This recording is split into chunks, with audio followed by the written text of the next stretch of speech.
everyone. Thank you for joining us today at FFG Live. I am Tess Keene, and I am joined by our game designers, Philip D. Henry. Hello. MJ Newman. And Jeremy, Hi. Zwirn? Zwirn. Yeah. Or Jay-Z, Jay-Z, if you will. okay. Yeah. I'll go with, that works for me. Same here. And we are here to talk about all things Arkham today.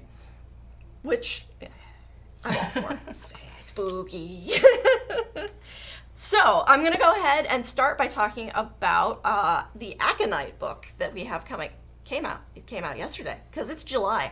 Wait, it's out? I don't have mine. I don't have mine either. I know. Well, here it is. Here's the pretty book. Can we have it? Well, when we're done? That's Cat's copy. You'll have to. Yeah. Sorry. Oh well. So, yeah, if you are at all familiar with our Aconite books, we've got, in the Arkham line, 5 at this point? That sounds about right. Sounds about. They're sitting behind me. Four on but I the could shelf, just. but they might- Yeah, So this is that- 5. I think that's 4 or 5. That's okay. So, and this one is actually short stories anthology.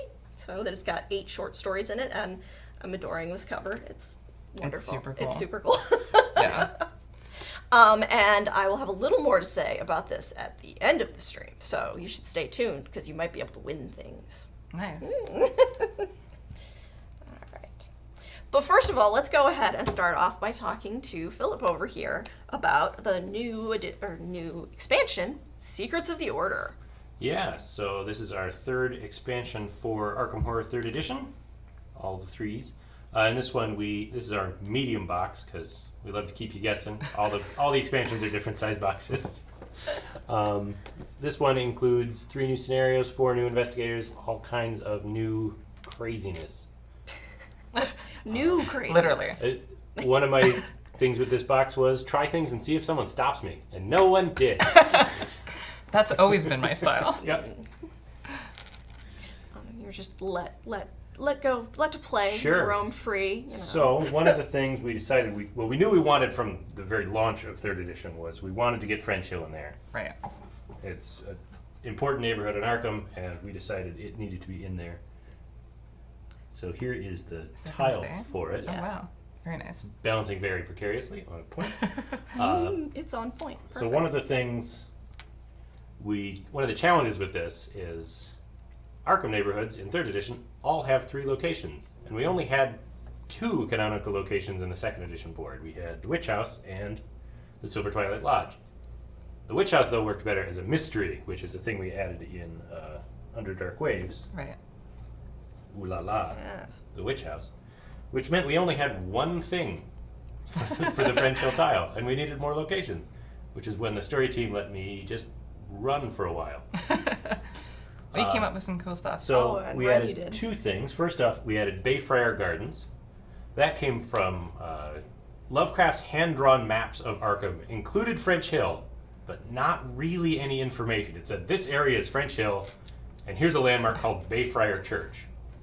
Doesn't mention it in any stories. We don't know what Bayfriar Church is. It's a mystery, much like everything in Arkham. We already have South Church in the board game, so mechanically I thought adding another church might just be too similar.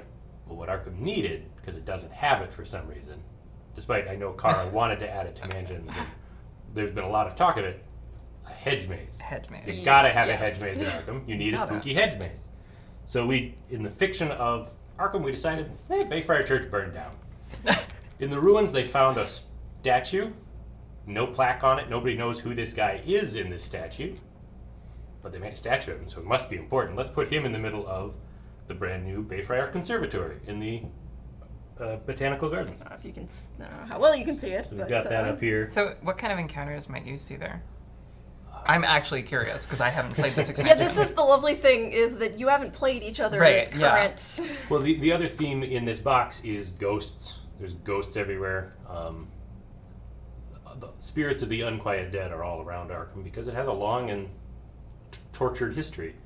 So you might be lured down a mysterious corner in the hedge maze by a laughing spirit. You might find Sorry, I had to. strange ichor dripping off that mysterious statue I mentioned. I let Gotta have some ichor. a lot of the encounter writing was done by Alexis Dykema, who was on our RPG team at the time. She did a lot of the encounter writing for me, and she came up with some really cool and creepy stuff. I think there is a strange old man wandering through the garden casting teeth like seeds. Oh God. It's real creepy That's really stuff. cool. and What's I going like to it. grow from those? I want to Good know. question, right? Teeth trees, obviously. Teeth trees are people. A door. So then the other location we added Teeth was trees are people. trees are people too. I said or, but yeah, that's Oh, I thought you said teeth trees no. are That's people. You're funnier. Okay. It's good. And then the other location we added was the Dutier Funeral Home, which is based on, inspired by a real-life historical badass, Henrietta Bowers Dutier, who was in Pennsylvania. She was one of the first black women to own a business. She kept her funeral home after her husband died. She said, "No, I'm doing this now. This is mine." His partners expected her to give it away. She didn't. She kept it. While he was still alive, she and her husband used the business to funnel escaped enslaved persons from the South up to Canada. And it was on the railroad. mm-hmm, Yeah. it was part of the Underground Railroad. Very cool person. And I thought, this fits the theme of the box. It fits the style of French Hill.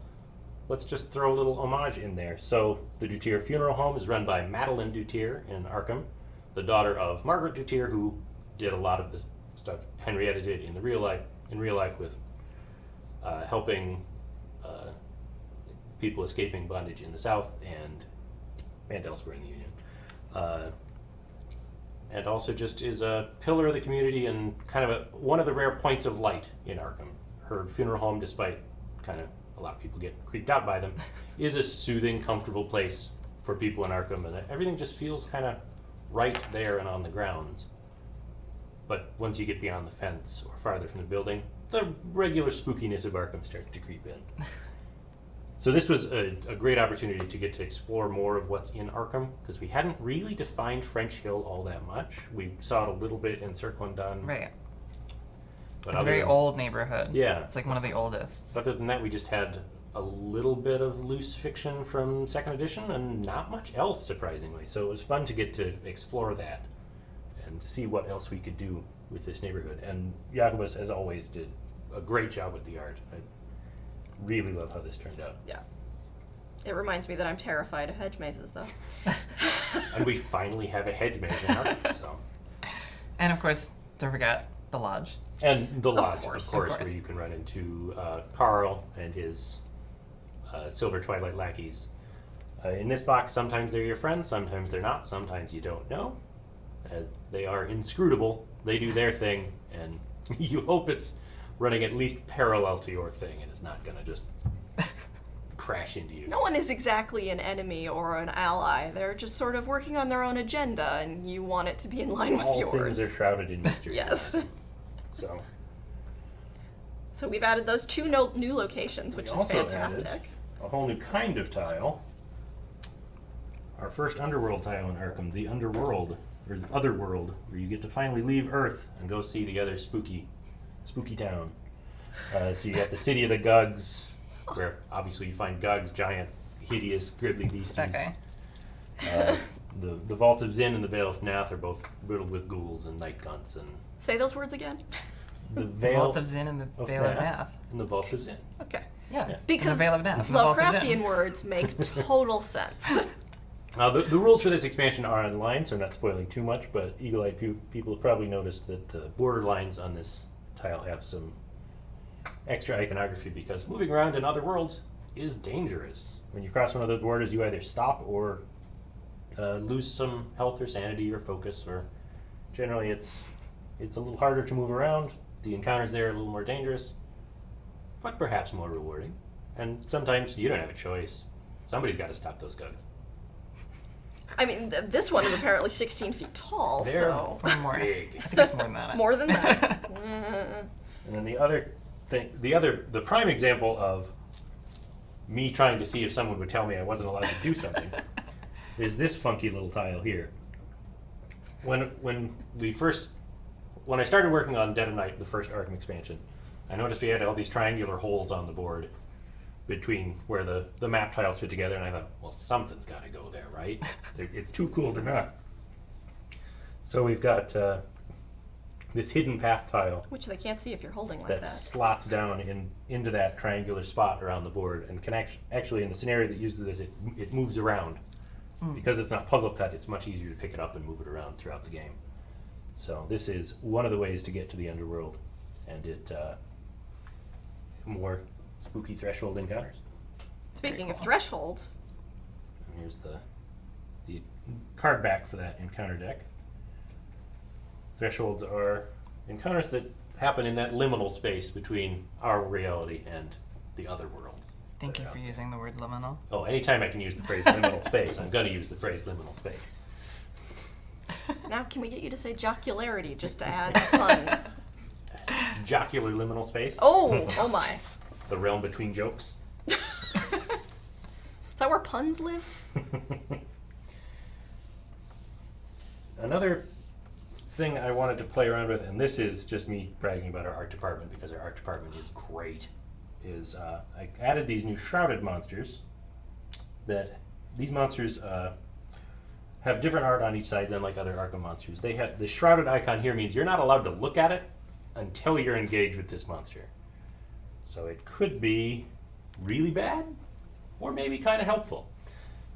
One of the things I really liked about these is I commissioned this art in a set, so that the ready side of the card shows the moment before you see the monster. Here, this lab assistant in the university is dealing with some problems, but we don't know exactly what until we encounter it. All three of these cards Oh no. show the moment after the monster is revealed. So you don't know until you get in it. I'm just really happy with how the art turned out. They're super cool. And our art is it's a source of inspiration. It's a chance to do fun stuff. A lot of the cards in this set are great art that the LCG team commissioned, and I said, well, that's cool, I'm using that. And I 100% install all of those. Yep. You might even see some of those in Return to Circle and Done. And I saw that the red clock, which I also added in this set, is floating around. Yeah, you might see that. So we share our art because it's a way for us to interact and inspire each other. And yeah. Oh, and yep, our art team does an incredible job. Speaking of the art team, there's a question that just jumped in here. The art that got used in Return to the Circle Undone is amazing. I thought there was a question. Yeah. Just an accurate statement. That's just a Okay. fact. It's just a You fact. stated a fact. Just That is a straight up truth fact. fact that you said, sir or madam. Person. Yeah. All of it, especially the tarot art in Circle and Done is so good. Yes. Absolutely great. What's your favorite curio item from the expansion? One of the elder gods is talking to Creative us. item from the expansion. I That's why I think forgot to freak out. I didn't pull this card out to look at. Agatha Crane, the investigator, she's bridging this world between the scientific and the supernatural. And I made one of her signature cards that she starts with double-sided, so that she can switch between science mode and supernatural mode. Yeah, and I like that it's like, a very similar art piece. Mm-hmm. So like you can see. And that was another great example of, I give an art brief to Jeff, our art director, and just say, all right, so in this one she's doing this, and the lighting is really harsh and angular because it's science and logic, and this one everything's a little softer and a little creepier, and just the way that turned out is really fun. The chat is on board with the word liminal, by the way. Yeah, Oh, of course. Of course. That's why I Attitude have is this heavy. computer here. I'm just looking at what you're saying. Yeah, you're not like shopping. No, definitely not. Minesweeper. I'm terrible at that. That Anyway. person's playing Galaga. Nope, we are not referencing anything else No, I'm right sorry. now. Not happening. I'm so sorry. Sometimes you can't help yourself. It's okay. Sorry, not sorry. All right, fair enough. So those are just some of the cool things I wanted to talk about with secrets. If people have more questions, I'm happy to answer them. Yeah, and I will start paying attention to see who's your favorite investigator art-wise. We already talked about that. Well, we're going to let questions come in, and I'm going to pivot over here to talking to MJ about Edge of the Earth. Heck yeah. You'll just have to MJ. hand me things that want to go on the little card thing. Oh, sure. So of yeah, course. we've got MJ Yeah. and we've got Jeremy. So tell me a little bit about, let's see, what do we got? We've got some new investigators, I understand. Yes, we do. Okay. We've already shown one of them. So we're just talking about the investigator box today. We're not talking about the campaign box. If you don't already know, the Edge of the Earth cycle, we're not really doing like cycles anymore. We just split it into 2 boxes. Investigator box has all player cards and investigators, and the campaign expansion has all of the scenario content. So yeah, we're just talking about investigators. So yeah, did we want to show one? We already showed Lily Chen on the release article. Go check that out if you haven't seen it yet. Please. Lily's very cool. People kind of have a sense for some of the other characters. Obviously Norman.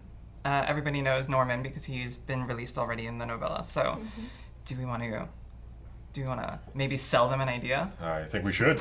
Okay. All right. Let's do it. So let's show off Bob Jenkins, the character that nobody has seen what he does yet. Hello, Bob. Can we read that off? Should I read that off? Yeah, absolutely. Oh, okay. We'll read it. I'll read it and then we'll put it down. Okay, perfect. So Bob has 2 abilities. He's a survivor. He's got 2 willpower, 4 intellect, 3 combat, and 3 agility. So I think he's our first 4 intellect survivor. Right? I think so. Yeah, I'm pretty sure. Yeah, I think so. And we'll show you both sides of the Yeah, card. we'll show you. Yeah. He's got the entrepreneur trait. And at any time, an investigator at your location may reveal to you the item assets in their hand. You may take an additional action during your turn, which can only be used to play an item asset from your hand or from the hand of an investigator at your location, which could be you, under their control. And both investigators can spend resources to pay for the cost. Ooh. So why don't you throw that over there That's so they can read nice. that, because that is a Alright, hefty so here's ability. Bob. Yeah. We'll take a look That's at fun. Bob, and then I'll flip him over. So he's really cool because if you're playing solo or if you're playing with other people who don't really have a lot of items, he's still giving you an extra action that you can use to play items, right? Which is great because there's a ton of items in the game. It's probably like the most common asset type that exists.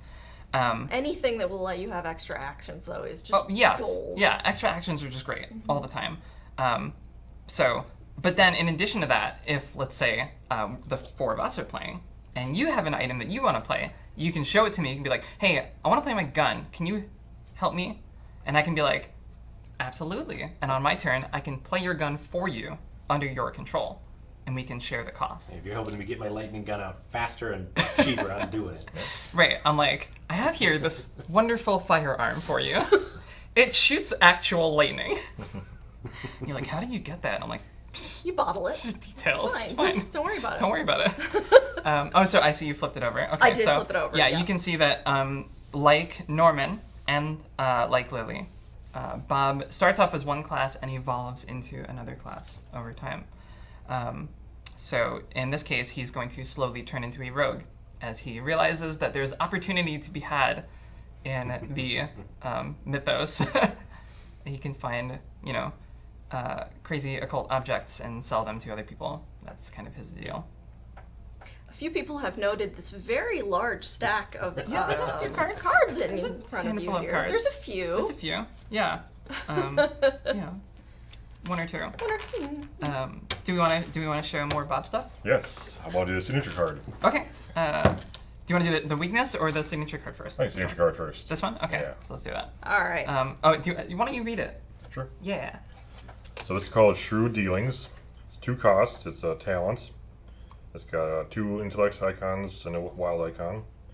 And it's got 2 abilities as well. The first one is a static ability. Just reduce the cost of each item asset you play by 1. So as many as you want each round, just they all cost 1 less. It also has a trigger effect when you play an item asset, played under the control of any investigator at your location. There you go. and Bob doesn't have the other side, so I don't need to show that. So he loves You just gotta show wheeling it. dealing. Just Yeah. whenever I play him, they feel like almost like like Santa Claus. Like what's the present? One present. One Right, present. here, we here. go. Yeah, Knives so for once- everybody. Yeah. Once you get this card out, you don't have to rely on what other people have. You can just offer them stuff. And both survivors and rogues have a lot of cool items. Very cool. And even neutral. I mean, honestly, just being able to throw a flashlight at someone who's bad at investigating and hit them in the head with it and then they pick it up and use it is really useful for them. They don't have to spend any actions or money. So yeah, it's exactly that. You can play like a support Bob who's just passing items around. It's really good. You can physically throw the car at them, yeah. Knock them in the head.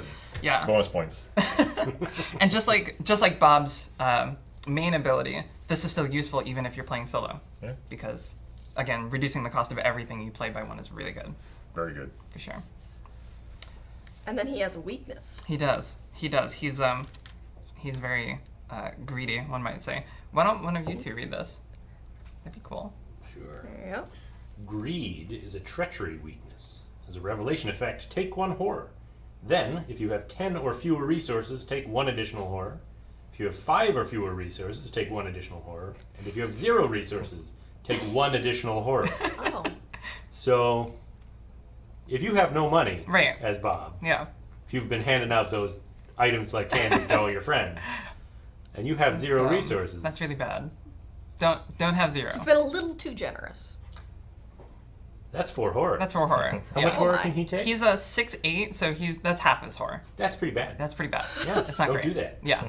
Yeah, so what's cool about that card is it almost like makes you feel greedy You have as to a player hang on to your money. you want to hoard Yeah. all your resources. Okay. If it's in your deck, you're like waiting for it. You're like, I want to help you, but I'm greedy. Yeah. Like I have 12 resources. I can't spend 3 of it on you. It's kind of the dilemma of you need to Right. have some, but not all of. Yeah. Mm-hmm. And specifically, very bad if you're also paranoid. Because that makes you lose all your money. Oh yeah, that's a horrible Yeah, combination. yeah. That's bad. So, got a question. Yeah. Looks like, why is Bob a survivor if he can only use level 0 survivor cards? That is a great question. Should I field it or do you want to? Go for it. All right. Yeah, so when we made Norman back in the day, we had this cool idea for a character who kind of like evolves from one class to another. There's actually an idea that we had like all the way back in the beginning of the game, back when we were making the core set, because we knew that we could do really interesting things with the deck building.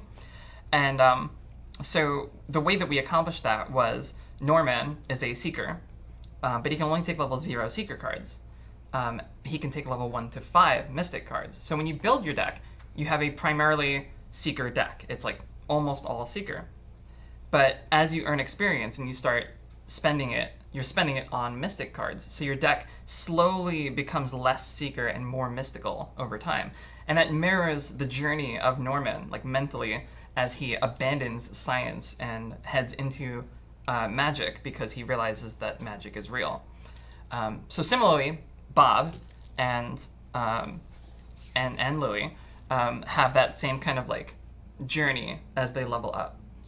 It like tells a story in and of itself.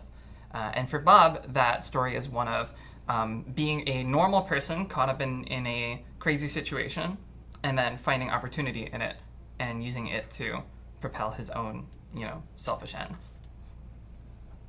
Okay, that answered that nicely and succinctly, and I think I understood all of that. All right, please continue talking and show us some more cards, and What do you think? Got this whole stack here. Well, You got to show something else. That's true. I mean, there are a lot of cards in this expansion. Did we mention them? There's Yeah. there's some cards. I think this is the most cards we've ever had in one pack. I guess the 5 starter decks is a lot, but I think this Together, is more. but- I think this is still more.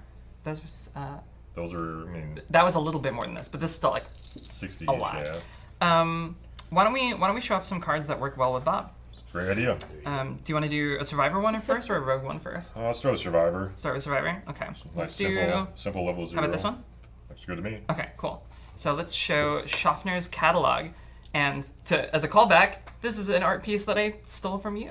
Yeah, I commissioned that art back for Dead of Night. Yeah, and now it's showing up in the LCG. Why don't you read this? Can you read it? Oh, I Is guess that I okay? can. Schaffner's Yeah. Catalog. It's an item tome. It uses 5 secrets. If Schaffner's Catalog has no secrets, discard it, so fairly standard. You may spend secrets on Schaffner's Catalog as resources to pay for an item assets played by any investigator at your location. Interesting. So there you go. That's You've got handy. a bank of money to buy things for people. I love the idea of walking around like the underworld, and you just got a brochure, and you're like, We could really use right now. it'd be Order great. it, yeah. This lawnmower, you know what I mean? Free shipping. Right? For sure. Oh, Let's say JB Schaffner can deliver this Tommy gun to us. Exactly. Yeah. So like a lot of the cards that we make, even when they are geared specifically for one investigator, they're still good for a lot of other people. So like this is a tome. It doesn't have an action ability, but it's still really good for like Parallel Daisy because it's a cheap tome and it can be used to pay for other tomes. So it's really good for Parallel Daisy. Who else do you play this in? It doesn't take a slot, so it's Oh yeah, that's right. It doesn't take up a slot. Very useful since most items take slots, so this is one of the few ones that doesn't. I mean, anyone who likes items. So You just yeah, tuck that lots. catalog in the back pocket. And Right. Or two of them. or two Or two of them, Two of double them, catalogs. yeah. Depends on how Better. big they are, really. I mean, Right. Yes, it's an item itself, so of course Bob can play it with his bonus action. Right. So yeah, it's just a very useful card for Bob, and yeah, other investigators like it as well. So just a nice, simple, kind of universal card. That Yeah. I'm just seeing lots of whoa, no hands, no hand. It's that's yeah. very exciting. It's also it's got secrets. yeah, So that's true. you can throw it in if you're like Min and you have access to Survivor, but you have all the secret stuff in Seeker. You can do some neat combos. Or that's a Dark Horse Survivor pay for stuff. Yes, Yeah. there you go. There you go. It's one of That's my favorite another ways good to play one. Bob. Yeah, Dark Horse. Right. Lived on the edge with that greed weakness, yeah. but it's fun. Yeah, that is Live dangerous. Great yeah, until it stops working. live very dangerous. You might as well be playing you'll be Calvin. fine. That's awesome.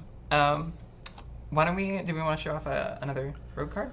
Yeah, how about a rogue? Where are we at level, time-wise? something where Bob can take. We are just at 1:30, so Oh, we've got jeez, we got plenty. plenty Of, of time. we've Okay. got plenty of time to Let's talk. show them all off. You haven't seen any of these, No. right? Or have you?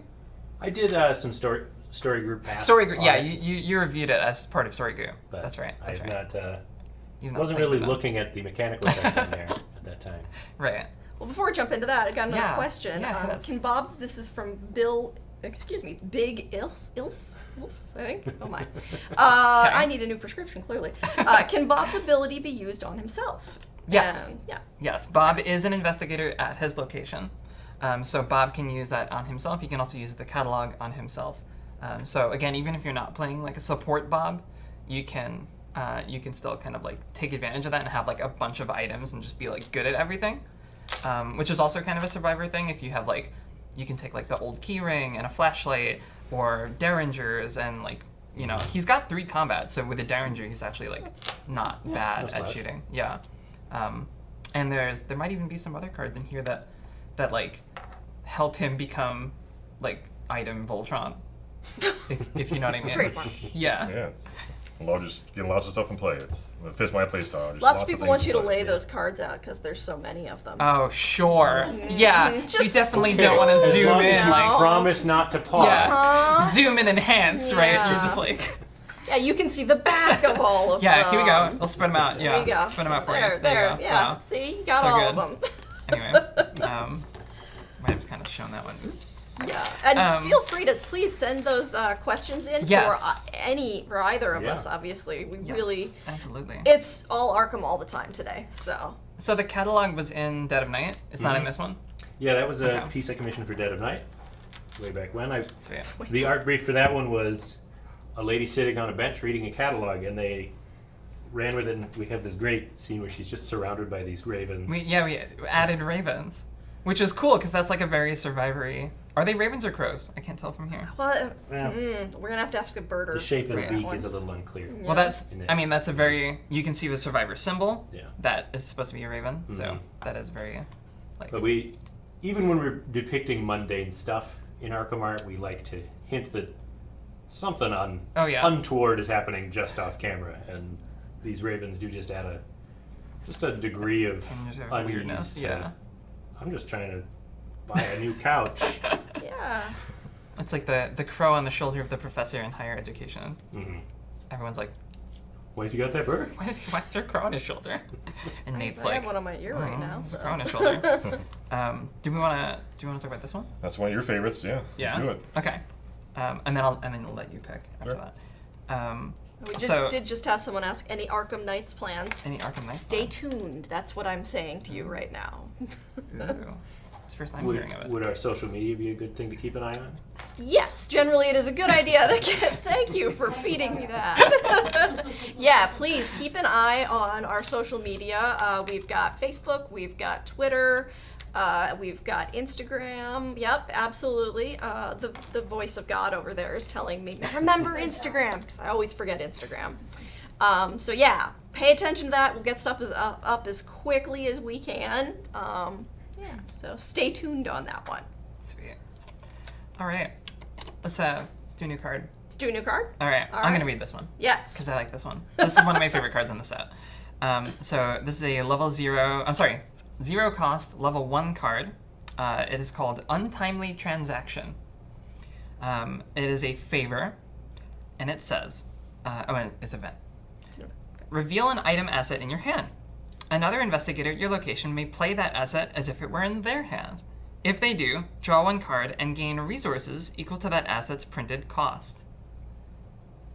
So, essentially, you can be like, anybody want this? Anybody want this? And they can pass you resources. So what's cool about that is the money stays in the family, so to speak, right? Like It usually does. Right. Because if I'm offering you a card, normally we have to pay for it or we have to share the cost if I'm playing Bob. But with this card, I can just like give it to you, and then you pass me the money, and no money has actually gone to like the bank, right? So it's really good for really expensive cards. It's also just like a handy rogue card to have if you have extra, like, I have a Beretta and 2 Mausers, and I played my Beretta, so these Mausers are useless to me, right? They're just icons at that point because my hand slots are filled. But maybe someone else would like a Mauser. And what's cool about that is you don't have to be like another fighter to take advantage of having another gun, or an investigation tool, or any other kind of item, maybe possibly a new item from this box or something like that. And I also just love the flavor of like, we're in the middle of something and you're just like, really? Okay, yeah, sure, I'll buy it off of you. Sounds like Bob. It sounds like Bob. like It sounds Bob. like rogues, right? I mean, Finn also, I feel like that's really flavorful for Finn. Yeah. Yeah. I see you're being chased by a ghoul. Right. Can I interest you in this gun? Yeah, I see that you're running away from something. Can I interest you in some Trek shoes? Like that kind of thing. And you're like, just give me the shoes! Maybe. Yeah. Hello, how much money you got? It's just really funny. That's where the name came from. It's just like, I think it used to be called something else, and when we were playing with it, it just became like a kind of an in-joke.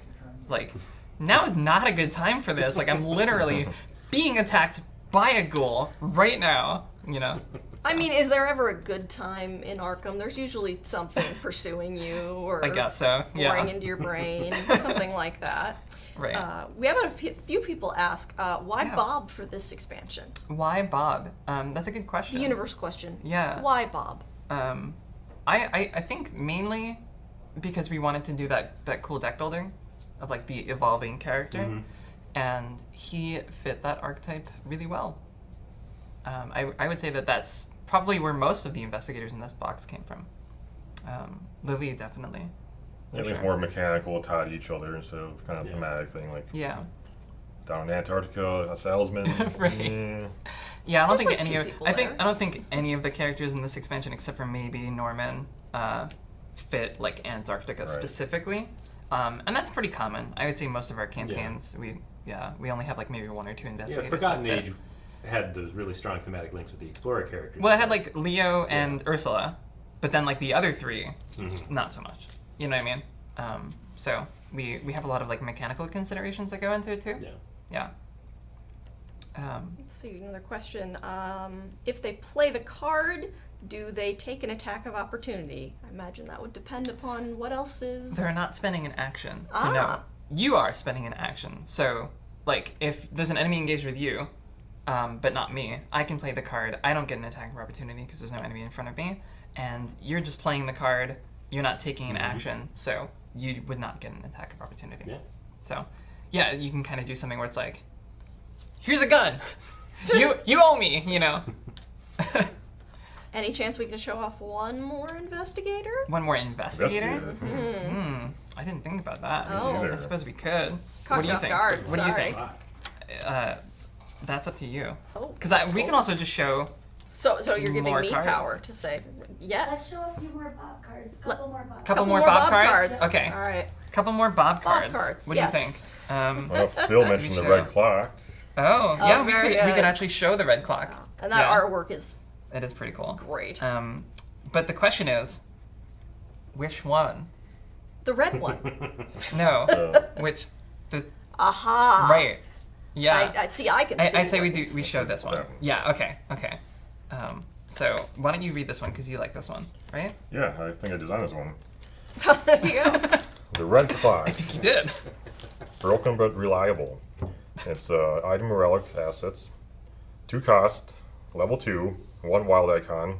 It's an accessory slot. It's exceptional. Uses 0 charges. Forced, after your turn begins, either place 1 charge here or take all charges here as resources. Then, if it has exactly 1 charge, you get +3 skill value for your next skill test. 2 charges, you may move up to 2 times. 3 charges, you may take an additional action this turn.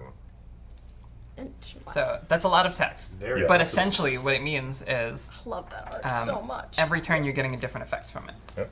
like a clock. Keeps on ticking, Yeah, but exactly. you can reset it. But you can reset it, and when you reset it, you get some money. Get some cash. Yeah. So yeah, it's a fun kind of card that ideally you want to time it right. You know, when you reset it, I mean, getting an additional action is clearly very strong, so you might want to just go to that 3rd charge and then reset after that. But sometimes you might really want that +3 skill value, or you really need to move 2 times. You can reset it and try to plan it ahead of time when you want to get that bonus ability. Yeah. So yeah, it's a lot of fun playing with it.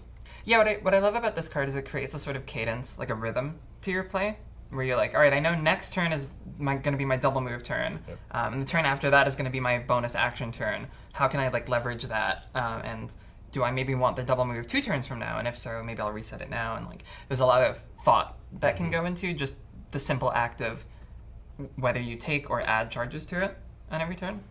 Yeah. So yeah, it's definitely a fun card, and clearly there's multiple versions. I don't know if you want to save the other one for later. Let's do save something the other else. one for later. Alright. Yeah. Well, let's give folks a little taste of the other investigators. Okay. Okay. Yeah, sure. Which one? Yeah, which one? Well, they've already seen Lily. All of them, And they've already really. seen Normal. All of them? All They of wanna them. see Oh, Let's okay. just show them. All right, I don't let's think do it. anyone will be sad. Yeah. I'm not going to show all of them.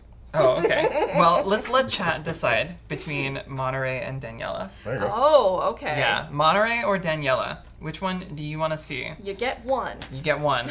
Yeah, and only one. Let's see.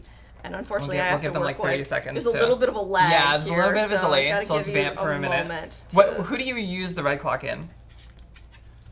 I mean, clearly it's an item that's, road card that's upgrade, so you can do Bob. Right. Although it's an accessory slot, so you probably want to maybe take Relic Hunter as Bob, since he will give you lots of items in there, especially accessories. They're pretty powerful. It's worth noting that it's charges. True, So, yeah, you can like also- Safina, Akachi, Yeah, Akachi, it'll interplay with a charge, and that's kind of cool. So That's it's very like it's cool. already kind of started. Yeah. You can also, it is a relic, so you can recharge it, which is kind of fun. You can just bump it to 3 charges whenever you want. Although I'm not sure the timing on that quite works out, but you can do some fun stuff with it. You can like add 1 charge to like skip ahead, basically. Yeah, there's some cool stuff you can do with that.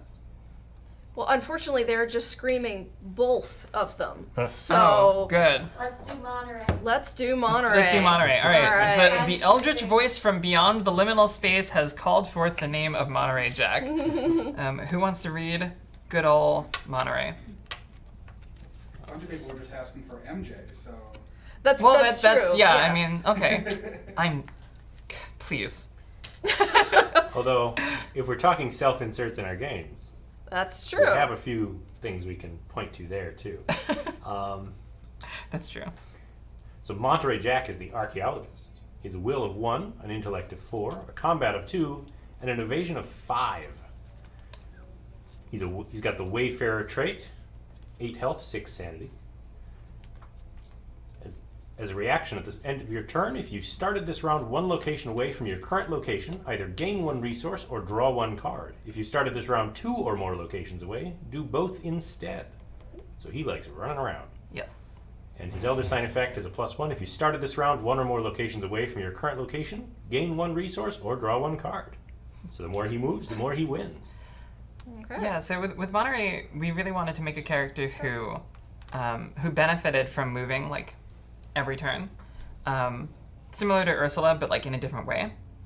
And specifically, like what we found was we didn't want him to just be moving back and forth between the same two locations. We wanted him to really like venture out every turn and like move, ideally as far as he could to get to like the new place that he wants to go, because that's very flavorful for Monterey. So yeah, that's kind of what we came up with is like just the more you move, the further away you are, the more value you get, just like pure economic value. Around, so Yeah, let's everyone can throw see that around. both So, sides there. as with the other investigator that we showed, he starts off as one class, in this case Rogue, and the more experience you get, the more Seeker cards you start to throw in. Well, good, so I can take Pathfinder. Yes, you can absolutely take Pathfinder. You can take some other new movement-related cards in this set. You can also grab something like the Esoteric Atlas, which lets you move a couple, like basically skip a location. So that like just will trigger his ability right off the bat if you use that. So yeah, there's a lot of cool like not as often used cards that work really well with Monterey. Is there any in particular that you like?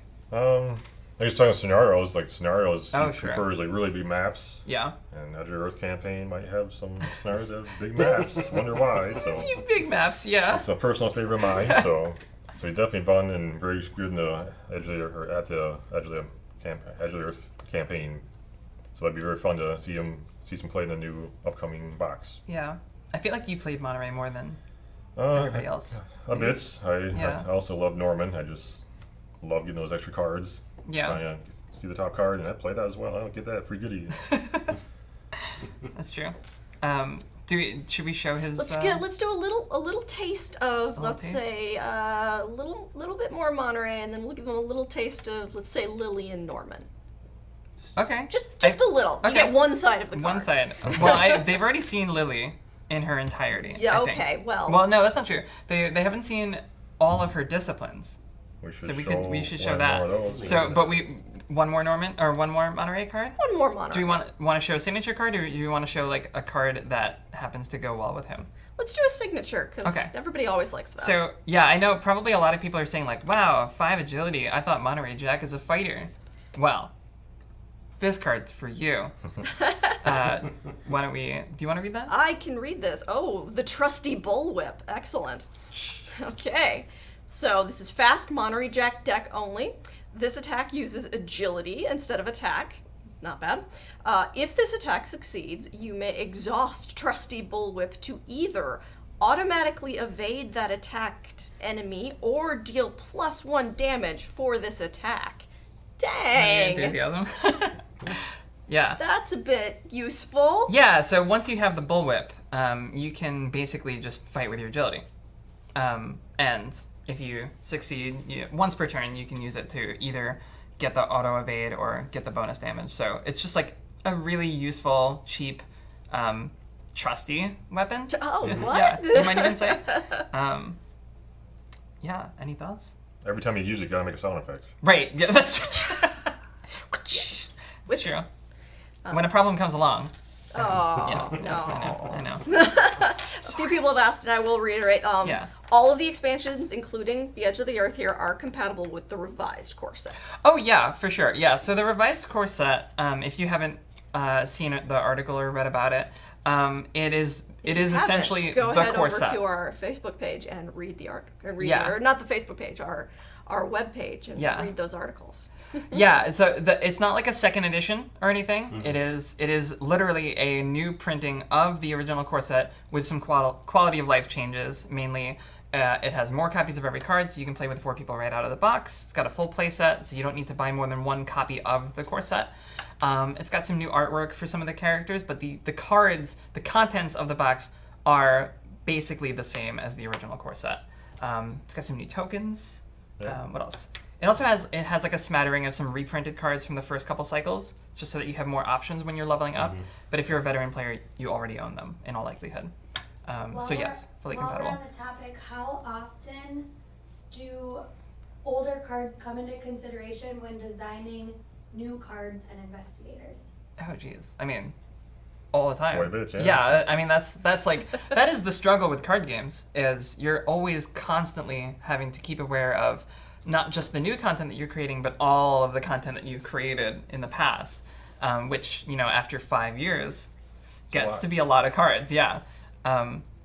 So yeah, we're always constantly, whenever we design a new card, especially investigators, whenever we design a new card, we're always looking back at what investigators like it, would want to use it, how we can make it more palatable for other investigators. So it's not just like, pair this card with this person only and then you're done. It's like, ooh, this is a good card for this person and this person and this person and this person. You know what I mean? And sometimes in different ways. And I think that's really interesting. So like, perfect example, if I may go on a ramble. We have 10 minutes, so you can go on a mini ramble. Okay, a miniature ramble. Miniature ramble. The Esoteric Atlas, this is an older card, but like, the Esoteric Atlas is a tome that lets you move far. So if you're a seeker who likes tomes, it's good for you. It uses secrets, so if you're a seeker who likes secrets, it's good for you. If you're Monterey Jack and you just like moving, you don't care about books, but moving is great, so it's good for you. So like, that's kind of how we want to frame, like, we'll take a look at any given card and it's like, oh, well, that's really good for that person. And then you think more and you're like, oh, it's actually really good for like 4 or 5 people. You know what I mean? And like also combos with other cards, you know, if you have like the Esoteric Atlas and the Ariadne's Twine, for example, you can like do neat combos with that and stuff like that. So, you wanted to show something else? Let's show a smidge of Lillian Norman. Lillian Norman? Just a Well, smidge. Okay, I think And we Norman, have I think they've seen- seen everything with Norman. Mm-hmm. They've seen everything. They've with seen Norman. everything with him. Yes. Okay. But with Lily, they've only seen 2 of these 4 disciplines. So maybe we show the other 2? Sure, we can Would go that be ahead okay? and do that. Okay. Absolutely. Yeah, you guys like Lily Chen? She's pretty cool. So I think we've shown, which 2 did we show? We showed this one, and I think we showed this one. Yeah. Do you want to read one and I'll read the other? Sure. Okay. Of course you picked that one. Yeah, it's combat. It's me. I love beating up the bad guys. So, before you read that, as a reminder, if anyone who hasn't seen the Lily Chen reveal, Yeah. Lily's whole thing is she comes into play with all of the disciplines in her deck start in play. They all have different abilities, and they all give a stat boost. And she gets more disciplines as she levels up. So you start with 1, and you can eventually get 3 or even all 4 if you get enough experience points. All right, so this one is Prescience of Fates.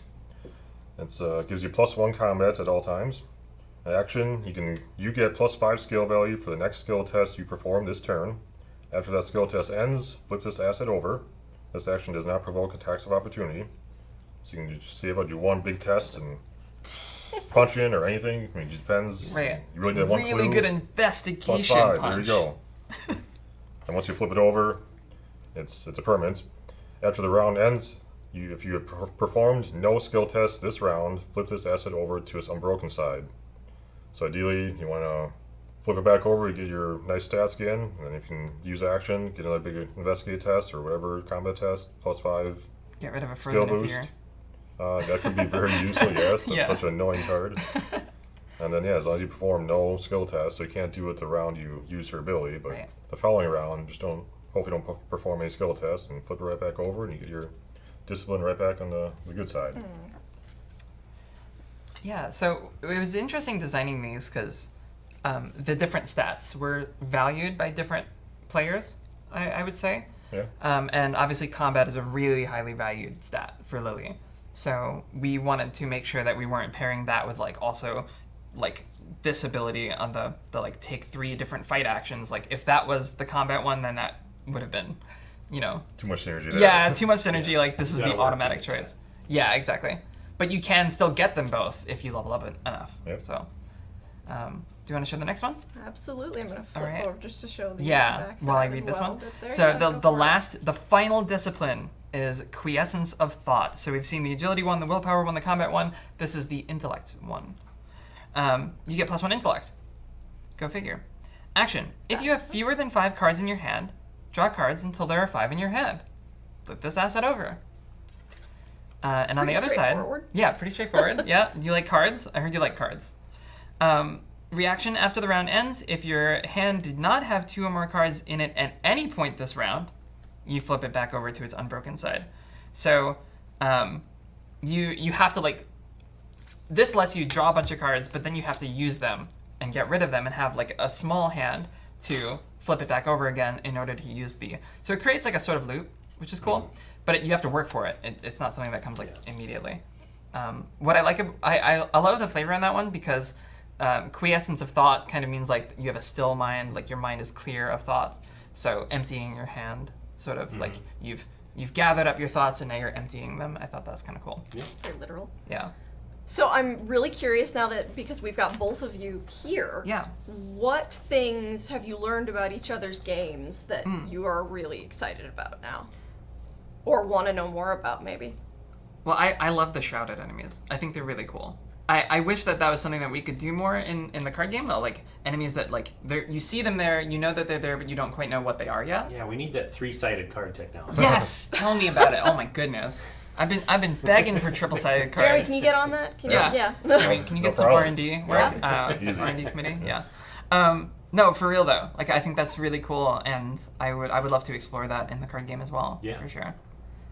I really, like we were just talking about Lily, I like seeing the way her abilities scale up as you get more and more of those disciplines and playing around with that. How your starting loadout changes, and can she mid-campaign swap out the one she has ready, or is she... She can't, but She just you gets new can. ones. Yeah, because you add it to your deck and then it becomes part of your deck building requirements. So it's like you're required to add the one that you add each time. But you're likely to get most or all of them by the end of a full campaign. So it's really more like the order in which you want them. Yeah. And the other thing I'm really excited about with what you've done with the card game is it probably just a tease, because Yes, the way tease. the Edge of the Earth campaign works is so different from the way the other ones have, and That's I'm true. really excited to see it. Yeah. You can do as few as what? It's you can do as far as scenarios if 4 you play really- sessions. if you really knock it out of the park. And as most as 10. Yeah, and it's not so much that if you knock it out of the park so much as the decisions that you make. A lot of which is like decisions you can make based on playtime. If you're like, I want a shorter experience, you can purposely make the decisions that make it a shorter campaign. And if you're like, no, I want to go full, I want to do like the full experience, then you can make decisions that reinforce that. And your campaign guide also has some really nice investigator-specific moments Yes. that I'm really excited for people to see. Yeah, it's really cool. Especially with I think you're referring to the expedition team. Yeah.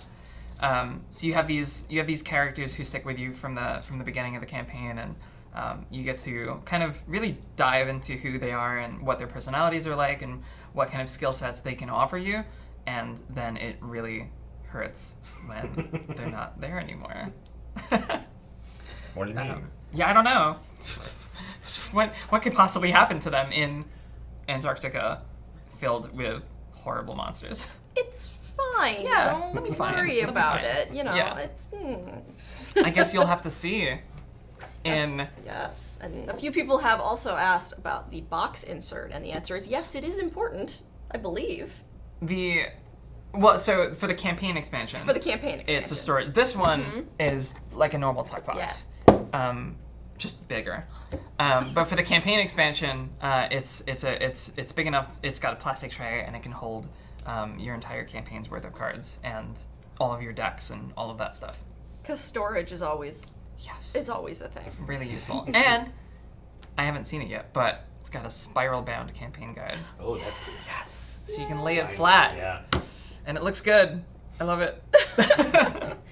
All right, with that, I'm real quickly just going to go back and touch on, I mentioned at the very beginning of the stream, we were talking about the book that's coming out, or has come out, because it is July, keep forgetting that, The Devourer Below.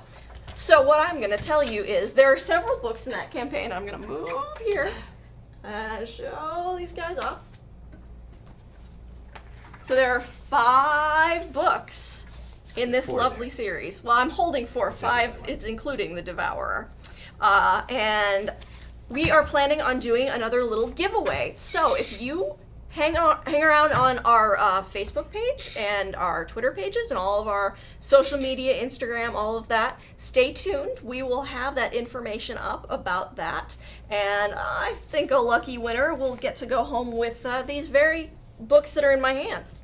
All of them? You know, all of them. Ooh. All 5 of these guys. That's a lot of reading. 5. Quick, remember No, this well, the one. fifth one is Wrath of Nakai. That's the one that's... Yes. Yes. Yeah. So there we go. I mean, that's the one that's missing. Oh, I understand. Yeah. It's not just that I can't count.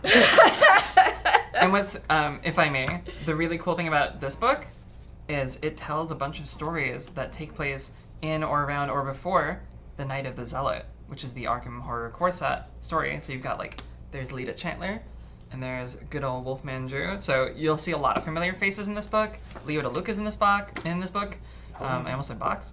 So yeah, if you're a fan of Arkham Horror the card game, this is the book to get. It's got so much juicy Arkham Horror LCG tie-ins. It's really cool.